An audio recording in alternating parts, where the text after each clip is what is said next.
দর্শক, উত্তরা 10 নম্বর সেক্টরের 17 নম্বর রোডের একদম শেষ মাথায় চমৎকার একটা লোকেশন। এই লোকেশনে একটা 12.5 কাঠা জমির উপরে বিল্ডিং নির্মাণ হবে। আমাদের সঙ্গে লোকমান ভাই রয়েছেন। G+9 একটা বিল্ডিং হবে এখানে। জি G+9। আচ্ছা, G+9 এবং এয়ারপোর্টের খুবই কাছে। এয়ারপোর্টের খুবই কাছে। আচ্ছা, এয়ারপোর্টের কাছে, পাশে হচ্ছে আশুলিয়া আব্দুল্লাহপুরের। হ্যাঁ, এবং আমরা দেখতে পাচ্ছি, দেখেন অলরেডি কিন্তু একটা বিমান উড়ে যাচ্ছে একদম এয়ারপোর্টের কাছে যেহেতু। তো এখানে একটা অ্যাপার্টমেন্টের শেয়ার নিতে হলে কত টাকা আপনারা মূল্য রাখছেন, জমির মূল্যটা? জি, জমির মূল্যটা এখন বর্তমানে 26 লক্ষ টাকা রাখছে। 26 লক্ষ টাকা। জি জি।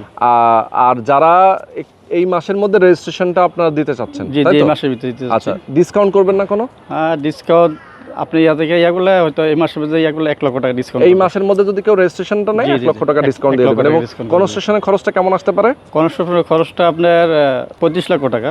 মানে 35 লক্ষ টাকা হয়তো বা প্লাস হবে না, প্লাস মাইনাস মধ্যে হয়ে যাবে। 35 এর মধ্যে হয়ে যাবে, প্লাস হবে না মাইনাস হবে। আচ্ছা আচ্ছা, মানে 35 এর মধ্যে হয়ে যাবে। 35 এর মধ্যে হয়ে যাবে। তো এই অ্যাপার্টমেন্টটা ধরেন 60-62 লাখ টাকার মধ্যে কমপ্লিট। জি, 60-62 লাখ। সাথে তো পার্কিং ফ্রি থাকছে। পার্কিং ফ্রি থাকছে, একটা কমার্শিয়াল স্পেস, কমার্শিয়াল স্পেসও একটা ফ্রি থাকবে। মানে এই খরচের মধ্যে সব, এই খরচের ভিতরে দেখছেন অবস্থা। মানে এতটা লাভজনক একটা জায়গা। যারা নিতে চান, আমি বলবো স্ক্রিনে যে নাম্বার দেওয়া আছে, আরও বিস্তারিত জানার জন্য এই নাম্বারে ফোন করবেন, সরাসরি আসবেন। একদম উত্তরা সেক্টরের সকল সুযোগ সুবিধা আপনি ভোগ করতে পারবেন।